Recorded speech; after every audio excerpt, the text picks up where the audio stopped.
Hello friends, good morning. आपको अपने YouTube channel Manju Agrawal Sanskrit classes में सभी विद्यार्थियों का स्वागत करती हूँ, अभिनंदन करती हूँ। दोस्तों, नमो नमः संस्कृताय। दोस्तों, आज की क्लास का टॉपिक हमारा क्या रहेगा?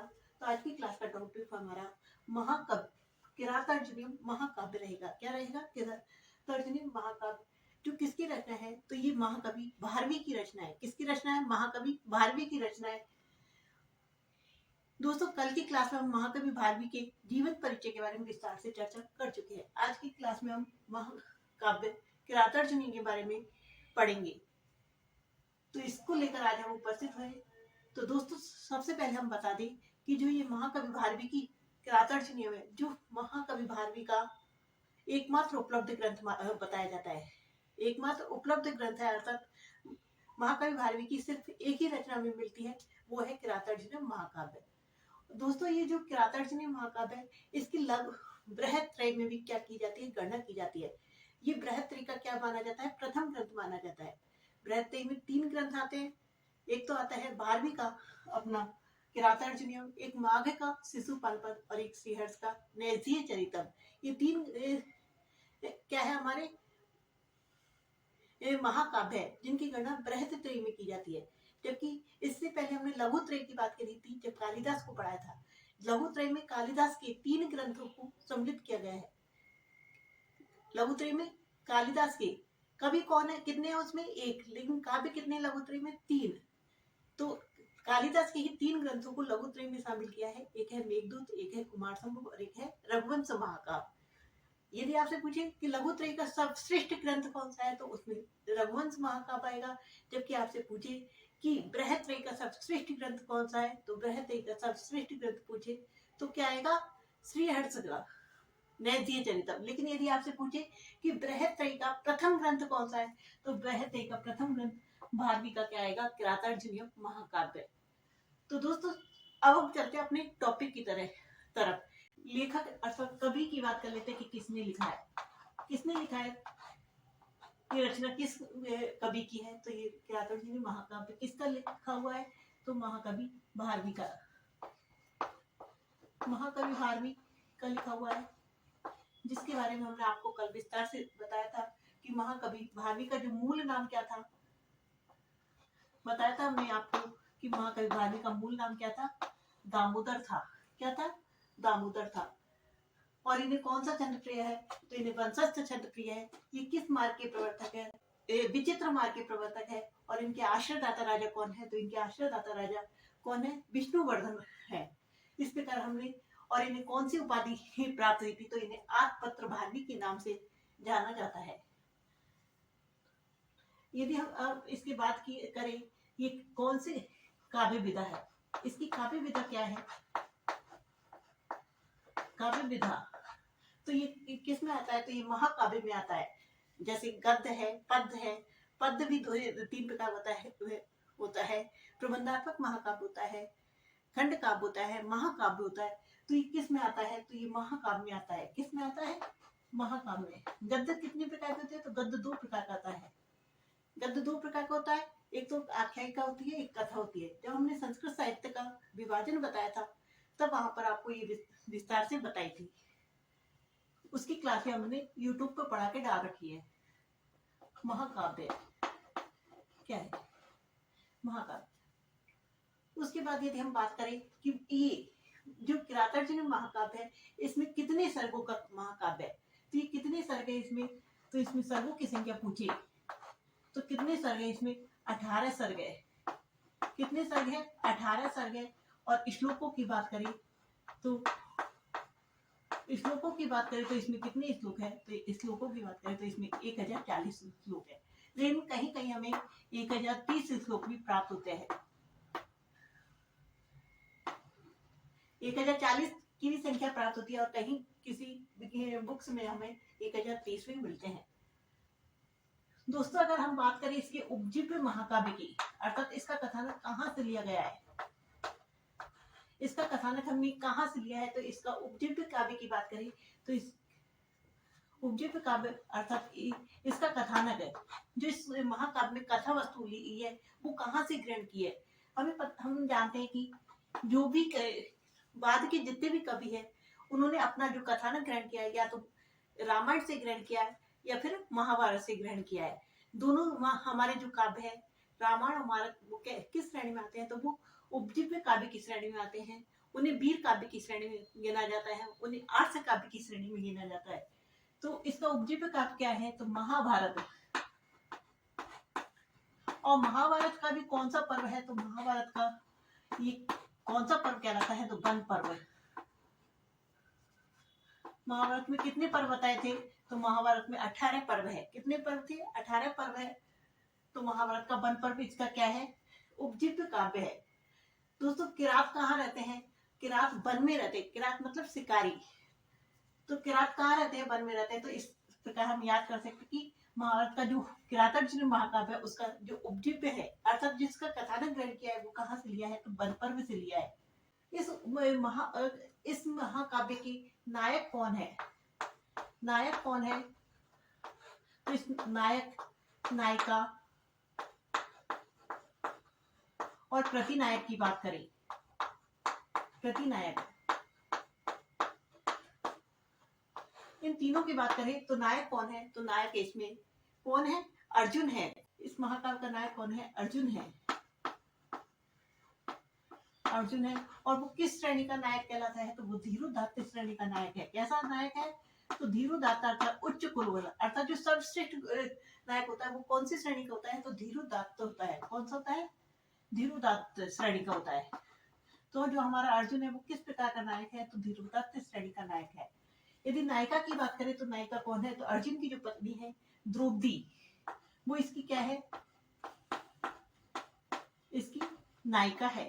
दोस्तों अगर प्रतिनायक की बात करें तो इसमें प्रतिनायक कौन है, तो प्रतिनायक जो किरात के वेश में, किरात के वेश में कौन थे, तो शिव जी। कौन थे, शिव जी थे जो इनके इस महाकाव्य के क्या थे, प्रतिनायक थे, किरात वेशधारी, किरात वेशधारी जो शिव जी थे, जो शिव जी थे वो इस महाकाव्य के क्या है, महाकाव्य के क्या है, प्रतिनायक कहलाते हैं। और इस महाकाव्य का यदि हम क्या नाम है, लिखने का उद्देश्य पूछे, लिखने का उद्देश्य बताए तो क्या होगा, इस महाकाव्य का उद्देश्य, उद्देश्य क्या है, तो महाकवि वाल्मीकि ने जो लिखा है इस महाकाव्य को, उसका उद्देश्य क्या था, तो इसका उद्देश्य था कि जो अर्जुन था, जो इसका नायक अर्जुन थे, उसको क्या प्राप्त करना, अपने महाभारत युद्ध के लिए पाशुपत अस्त्र की प्राप्ति करना। किसकी प्राप्ति करना, अर्जुन के द्वारा पाशुपत अस्त्र की प्राप्ति। इस महाकाव्य का जो अर्जुन के द्वारा भगवान शिव से क्या करना,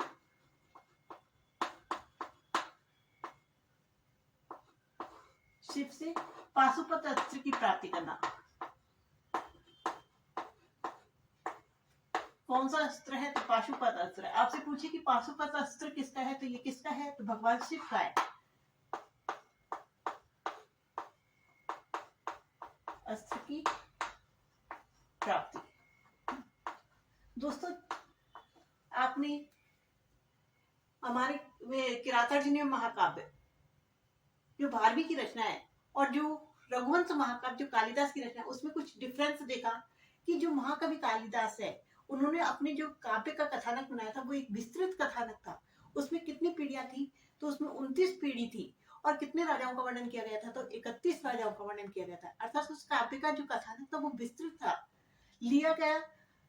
और कितने सर्ग थे, तो उसमें 19 सर्ग थे। जबकि हमारे जो महाकवि भारवी है उन्होंने सिर्फ क्या, उनका बस पाशुपत अस्त्र की प्राप्ति, इतना सा कथानक है। इस कथानक को उन्होंने 18 सर्गों में विस्तृत रूप से वर्णन कर दिया। कितने, 18 सर्गों में विस्तृत है। जो काव्य का जो कथानक है वो कितना सा है, सिर्फ पाशुपत अस्त्र की प्राप्ति, बस अर्जुन के द्वारा पाशुपत अस्त्र की प्राप्ति। इस कथानक को उन्होंने अर्थ कर करके कितना बड़ा कर दिया, 18 सर्गों में लिख दिया। ये महाकवि भारवी की अर्थ गौरव कहते हैं। उद्भट का कथन है कि भारवीर अर्थ गौरव, ये भारवी की क्या है, अर्थ गौरव की प्रकृति है। दोस्तों अगर हम बात करें इसके में कौन सा महाकाव्य में कौन सा छंद है, छंद की बात करें सबसे ज्यादा कौन सा छंद प्रयुक्त हुआ है, तो हमने जब आपको महाकवि भारवी का जीवन परिचय बताया था तब हमने बताया था कि महाकवि भारवी को कौन सा छंद प्रिय है, तो महाकवि भारवी को वंशज से छंद प्रिय है। तो इसमें सबसे ज्यादा जो छंद प्रयुक्त हुआ है वो कौन सा छंद प्रयुक्त हुआ है, तो वंशज से छंद सबसे ज्यादा प्रयुक्त हुआ है।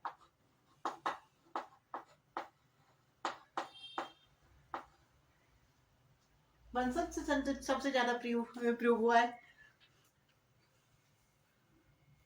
यदि हम रस की बात करें, इसके रस की बात करें कि इसमें प्रमुख रस कौन सा है, प्रमुख रस कौन सा है, इसका प्रमुख छंद, इसका प्रमुख रस कौन सा है, तो इसका प्रमुख रस कौन सा है, तो वीर रस इसका प्रमुख रस है। अर्थात भगवान शिव और अर्जुन के मध्य में क्या होता है, मल्ल युद्ध होता है। इतना घमासान मन युद्ध होता है कि उसमें जब युद्ध होता है तो उसमें दूर से देखने वाले दर्शकों को ये मालूम भी नहीं चलता कि भगवान शिव ऊपर है या अर्जुन ऊपर है। इस प्रकार से जब मल्ल युद्ध होता है तो उन्हें दोनों की छवि का भी पता नहीं चलता। इस प्रकार का जो मल्ल युद्ध है तो उसका वर्णन होने के कारण एक कौन सा रस प्राप्त होता है, हमें इस महाकाव्य में वीर रस प्राप्त होता है, वीर रस प्राप्त होता है। कौन सा रस मिलता है, वीर रस मिलता है। दोस्तों अगर हम बात करें इसके रीति की, किसकी बात करें हम, रीति की,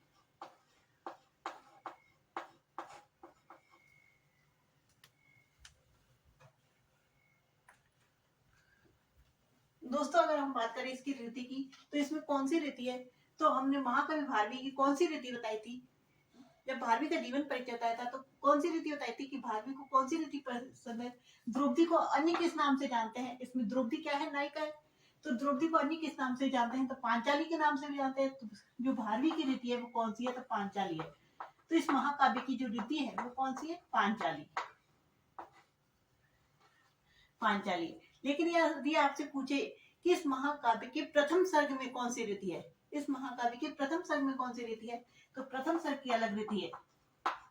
बाकी संपूर्ण महाकाव्य की पूछे तो पांचाली रीति बताएंगे, लेकिन यदि आपसे प्रथम सर्ग की पूछे, प्रथम सर्ग में कौन सी रीति है, तो प्रथम सर्ग की रीति, तो यहाँ पर कौन सी रीति हो जाएगी, यहाँ पर वैदर्भी रीति हो जाएगी, वैदर्भी रीति। कौन सी रीति हो जाएगी, वैदर्भी।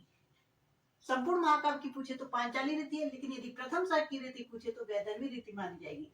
तो इसकी कवि कौन है, महाकवि भारवी है। और काव्य विधा पूछे तो महाकाव्य है। सर्ग पूछे तो 18 सर्ग है, श्लोक पूछे तो 1040 और कहीं कहीं हमें 1030 में प्राप्त हो जाते हैं।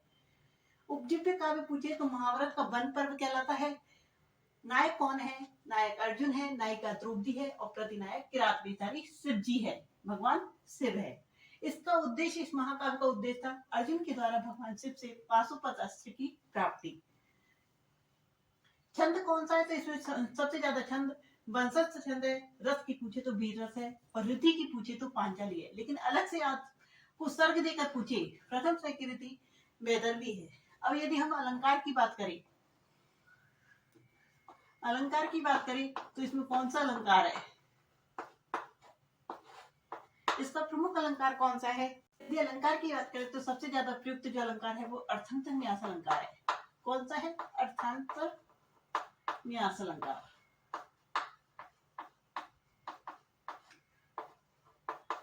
न्यास अलंकार इसमें सबसे ज्यादा प्रयुक्त हुआ है वो अर्थांतर न्यास अलंकार है। लेकिन यदि आपसे पूछे कि 15वें सर्ग में कौन सा अलंकार है, तो 15वें सर्ग में अलग से कौन सा अलंकार सबसे ज्यादा मिलता है, तो 15वें सर्ग में चित्र अलंकार की क्या मिलती है, छवि मिलती है। सबसे ज्यादा जो 15वां सर्ग है वो चित्र अलंकार के लिए प्रसिद्ध है। महाकवि भारवी का जो काव्य का जो 15वां सर्ग है वो चित्र अलंकार के लिए क्या है, प्रसिद्ध है। दोस्तों अगर हम बात करें इसके किस महाकाव्य को किस नाम से जानते हैं, तो इस महाकाव्य को लक्ष्मांत महाकाव्य के नाम से जानते हैं। क्यों जानते हैं लक्ष्मांत, क्योंकि इस सर्ग का जो प्रथम मतलब प्रारंभ तो किस होता है, तो श्री शब्द से होता है। लेकिन प्रत्येक सर्ग के जब अंतिम श्लोक होता है उसका जो अंत होता है वो लक्ष्मी शब्द से होता है, इसलिए इस महाकाव्य को लक्ष्मी पदांत महाकाव्य कहते हैं, लक्ष्मांत महाकाव्य कहते हैं, इस नाम से जानते हैं। दोस्तों अगर हम तो इन सभी बातों को हम लिख लेते हैं इसके बाद की। दोस्तों अगर आप हमारे चैनल पर पहली बार विजिट कर रहे हैं तो चैनल को सब्सक्राइब जरूर करें, क्योंकि क्लास का समय समय पर आपको नोटिफिकेशन मिलता रहे एवं क्लास बहुत ही महत्वपूर्ण है, इसलिए क्लास को लास्ट तक देखिएगा। दोस्तों अब हम बात करें मंगलाचरण की। इसमें कौन सा मंगलाचरण है, इस महाकाव्य का मंगलाचरण कैसा है? तो इस महाकाव्य का मंगलाचरण कैसा है? तो इस महाकाव्य का मंगलाचरण वस्तु निर्देशात्मक है।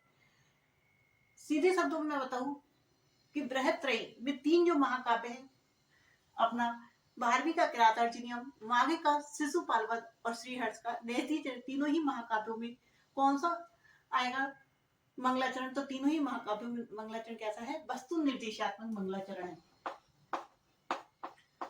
जिसमें काव्य के प्रारंभ में ही वस्तु को निर्दिष्ट कर दिया जाता है, अर्थात कथानक के बारे में बता दिया जाता है।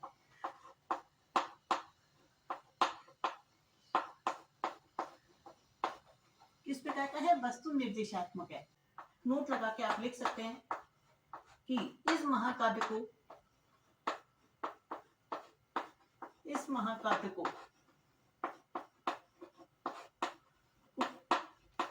किस नाम से जानते हैं? तो इस महाकाव्य को लक्ष्मी पदांत,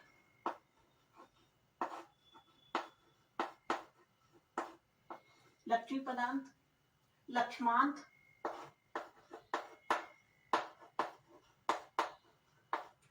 महाकाव्य के नाम से जानते हैं।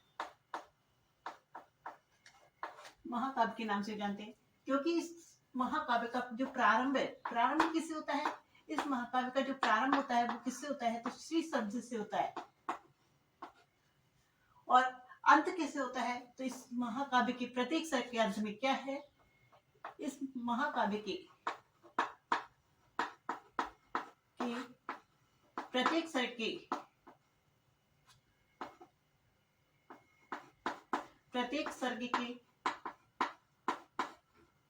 अंतिम श्लोक में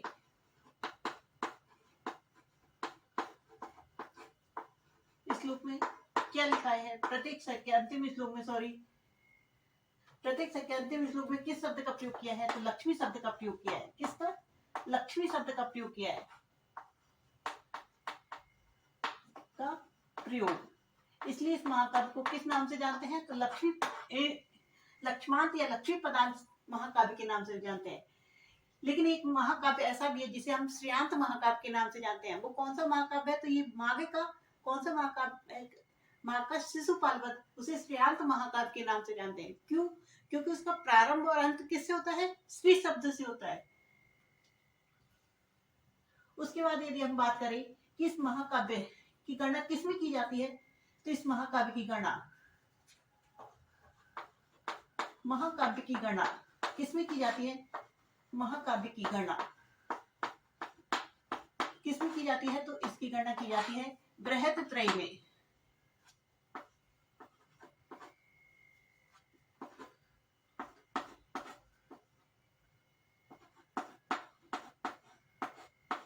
किसमें की जाती है? तो बृहत्त्रयी में की जाती है। बृहत्त्रयी, बृहत मतलब बड़ी, त्रयी है ना 3 बड़े जो काव्य है उनको सम्मिलित करके जो बनाई है बृहत्त्रयी। उसमें कितने महाकाव्य हैं? तो इसमें 3 महाकाव्य है बृहत्त्रयी में। प्रथम महाकाव्य की बात करें तो कौन सा आता है?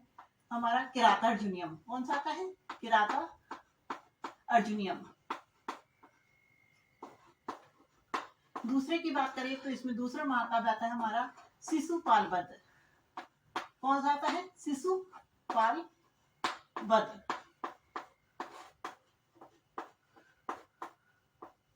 तीसरे महाकाव्य की बात करें तो कौन सा आता है? नैषधचरितम। कौन सा महाकाव्य आता है? नैषधचरितम। किरातार्जुनीयम किसकी रचना है? तो किरातार्जुनीयम भारवी की रचना है, जिसे हम पढ़ रहे हैं।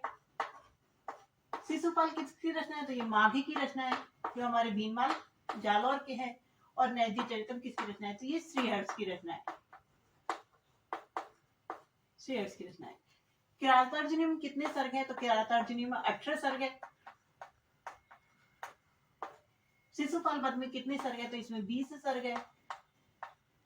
और नैदी चरितम में कितने सर्ग है? तो इसमें 22 सर्ग है। दूसरे को क्रम से लर्न करना है इसी प्रकार से, ताकि हमें लर्न हो सके। 18, 20, 22 दो का डिफरेंस है, तो ट्रिक देखे तो क्या हो जाएगी इसकी? किस नहीं, क्या हो जाएगी? किस नहीं, ये इसकी ट्रिक हो जाएगी। की से किरातार्जुनीयम, से शिशुपाल वध और नहीं से नैदी चरितम। इस प्रकार यदि हम किस नहीं शब्द याद रखेंगे तो बृहत के तीनों महाकाव्य को हम लर्न कर याद रख सकते हैं। और इसको याद रखने का फायदा ये है कि हमें क्रम से इसको क्या नाम है, सर्गों की संख्या याद हो जाएगी कि किरातार्जुनीय में कितने सर्ग है, तो 18 सर्ग है। शिशुपाल वध में कितने सर्ग है? तो इसमें 20 सर्ग है।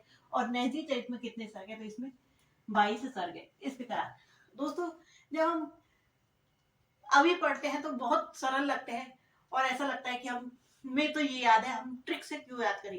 लेकिन जब हम एग्जाम में बैठते तो इतना कुछ प्रेशर रहता है एग्जाम का कि हम भूल जाते हैं।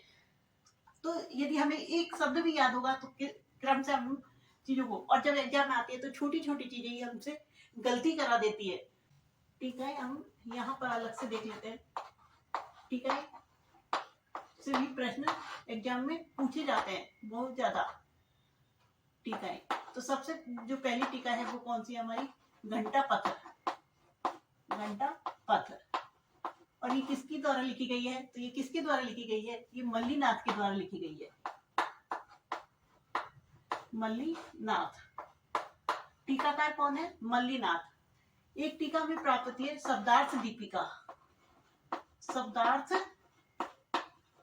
दीपिका। और ये किसकी है? तो ये है चित्रभानु की। किसकी है? चित्रभानु की। और इसने जो टीका लिखी है चित्रभानु ने, शब्दार्थ दीपिका, वो कितने सर्गों पे लिखी है? तो ये सिर्फ 3 सर्गों पे लिखी है। जो किरातार्जुनीय महाकाव्य की जो प्रथम 3 सर्ग है, इस महाकाव्य के, किरातार्जुनीय महाकाव्य की प्रथम 3 सर्गों पर लिखी है। दोस्तों कहा जाता है कि जो महाकवि भारवी का जो किरातार्जुनीयम है, उसके प्रथम 3 सर्ग इतने क्लिष्ट है, शब्दों का इतना क्लिष्ट है कि उन 3 सर्गों को किस नाम से जानते हैं? हमारी संस्कृत साहित्य में पाषाण त्रय के नाम से जानते हैं। जो प्रथम 3 सर्ग है किरातार्जुनीय महाकाव्य की, नोट डाल के आप लिख सकते हो। किरातार्जुनीय महाकाव्य के, किरातार्जुनीयम महाकाव्य के, महाकाव्य के प्रथम 3 सर्गों को, प्रथम 3 सर्गों को किस नाम से जानते हैं? प्रथम 3 सर्गों को किस नाम से जानते हैं? तो पाषाण त्रय के नाम से जानते हैं।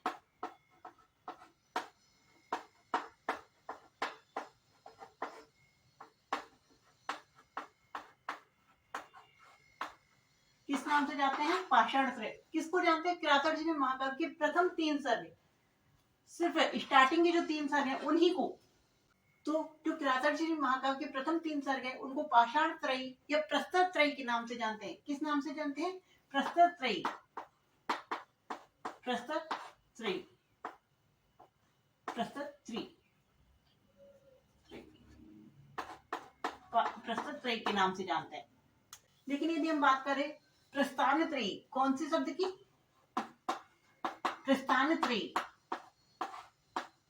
ये शब्द अलग है और ये अलग है। ये प्रस्तर त्रयी है और ये प्रस्थान त्रयी है। इसमें किसके को शामिल किया जाता है? तो इसमें गीता को शामिल किया जाता है, इसमें वेदांत सूत्र को शामिल किया जाता है और इसमें ब्रह्म सूत्र को शामिल किया जाता है।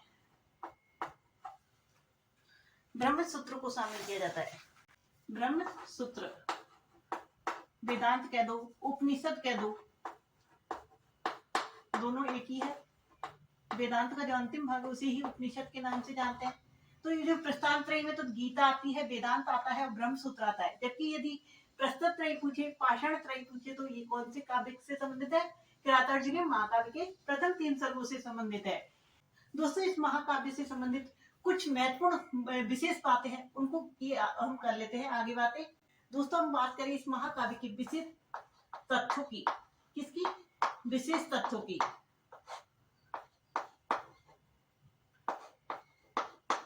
विशेष तथ्य। तो इस महाकाव्य में सबसे पहले हम बता दें कि इस महाकाव्य में क्या कथानक है कि जो कौरव और पांडव है वो क्या है, जो पांडव है वो जुए में क्या अपनी सारे राजपाट को हार चुके हैं। जो पांडव सेना, पांडव है, पांचों पांडव, अपनी जो राजा युधिष्ठिर है वो अपनी सारी राजपाट को किसमें हार गए हैं? तो जुए में हार गए। किससे हार गए? दुर्योधन से हार गए। तो उस दुर्योधन से हारने के बाद शर्त के अनुसार उन्हें 12 वर्ष के लिए वनवास में जाना पड़ता है। क्या करना पड़ता है? 12 वर्ष के लिए वनवास जाना पड़ता है और 1 वर्ष के लिए अज्ञातवास में बिताना पड़ता है। जो 12 वर्ष का वनवास बिताया था उन्होंने कहाँ बिताया था? तो वो द्वैत वन में बिताया था। और 1 वर्ष का अज्ञातवास उन्होंने विराट नगरी में बिताया था, राजा विराट के यहाँ पर। तो दोस्तों, जब वो द्वैत वन में रह रहे थे तो जो राजा युधिष्ठिर है उन्होंने दुर्योधन के राजपाट के बारे में जानने के लिए एक वनेचर को नियुक्त किया, जो कहां पर गया? हस्तिनापुर में गया, राजा दुर्योधन के राजपाट को देखने के लिए कि वो किस प्रकार से राजपाट कर रहा है। तो जब वनेचर वापिस आकर क्या बता रहा है? दुर्योधन की ही राजपाट के बारे में बता रहा है कि दुर्योधन इतनी कुशलता से राजपाट कर रहा है कि जनता के मन में अच्छे राजा की छवि बना रहा है। वो जनता के कल्याण के लिए कार्य कर रहा है, उसके प्रत्येक कार्य जनता के कल्याणकारी ही के लिए होते हैं। तो इस प्रकार जो महाकवि भारवी है, एक बात, महाकाव्य जो अपना महाभारत महाकाव्य है उसमें दुर्योधन के लिए दुर्योधन शब्द प्रयुक्त हुआ है, जबकि महाकवि भारवी ने दुर्योधन के लिए सुयोधन वर्ड प्रयुक्त किया है। कौन सा शब्द यूज किया उन्होंने? सुयोधन। अर्थात अब क्या कर रहा है? दुर्योधन बदल गया है, वो जनता के लिए अच्छे कार्य कर रहा है। दुर्योधन चाहता है कि जो राजपाट उसने जुए में प्राप्त किया है, अब जनता के मन में विश्वास जगाकर उसके लिए कल्याणकारी कार्य करके हमेशा हमेशा के लिए उस राज्य को अपने पास रख ले। ये उसके विचार है, इसीलिए वो क्या कर रहा है? कल्याणकारी कार्य कर रहा है। कहते हैं ना कि कोई भी अच्छा कार्य करता है तो जनता उसके लिए हो जाती है। अब ये सब सुनकर भीम और द्रौपदी क्या हो जाते हैं? क्रोधित हो जाते हैं और युद्ध के लिए क्या कहते हैं? उसको उकसाते हैं राजा युधिष्ठिर को। लेकिन राजा युधिष्ठिर नीति की बातें करते हैं, वो कहते हैं कि नहीं, ये गलत है, नीति के अनुसार नहीं है। तब उनके वहां पर कौन आते हैं? वेद व्यास जी आते हैं। कौन आते हैं? वेद व्यास जी। तो वेद व्यास जी उन्हें समझाते हैं कि जो आप 12 वर्ष के वनवास के बाद, 1 वर्ष के अज्ञातवास के बाद भी यदि आप दुर्योधन से राज्य मांगोगे तो राज्य नहीं मिलेगा। इसके लिए आपको अभी से तैयारी करनी होगी, उसके लिए आपको युद्ध करना पड़ेगा। और युद्ध के लिए, क्योंकि आपको पता है कि कौरवों की सेना में कितने कितने बड़े धनुधर है, तो उसके लिए आपको अर्जुन को क्या करना चाहिए? पाशुपत अस्त्र की प्राप्ति के लिए इंद्र से क्या करनी चाहिए? कठोर तपस्या करनी चाहिए। अस्त्रों की प्राप्ति के लिए इंद्र से कठोर तपस्या करनी चाहिए। इस प्रकार उन्होंने ये बताया। तब इंद्र की प्रार्थना, इंद्र को प्रसन्न करने के लिए जो अपना अर्जुन है वो कहाँ जाते हैं? इस महाकाव्य का जो नायक है अर्जुन, वो कहाँ जाता है? तो इंद्रकील पर्वत पर जाते हैं।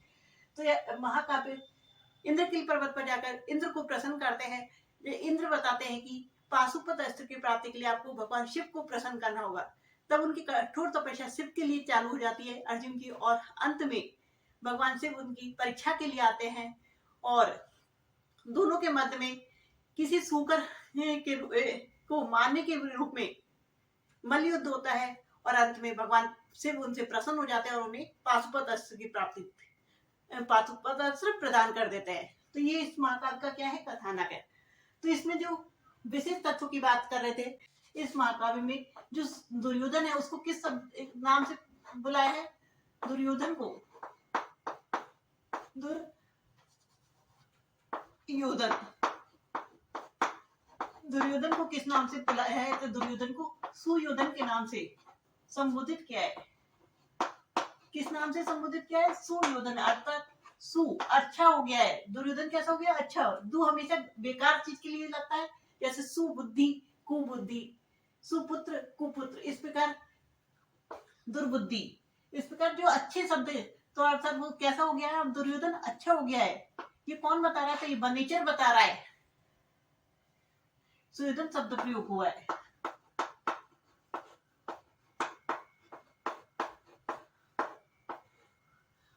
दूसरी बात करें तो जो इंद्रकील पर्वत का वर्णन कहाँ मिलता है? तो इंद्रकील पर्वत का वर्णन हमें कहाँ मिलता है?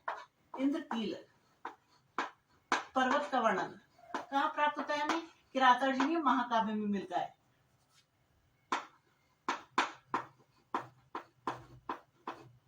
अब नेक्स्ट की बात करें तो जो पांडव थे, उन्होंने अपना वनवास कहाँ बिताया था? तो पांडवों ने अपना वनवास कहाँ बिताया था? द्वैत वन में। पांडवों ने 12 वर्ष का जो अज्ञात 12 वर्ष का जो वनवास बिताया था, वह कहाँ बिताया था?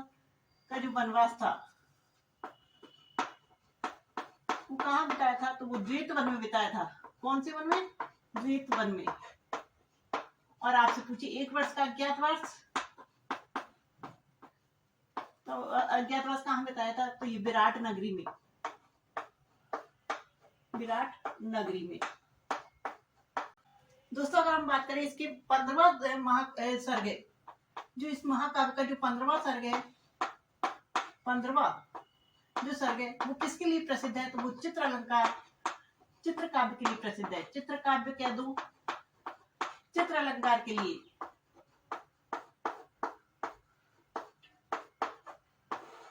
क्या है? प्रसिद्ध है। दोस्तों चित्र अलंकार कैसा होता है?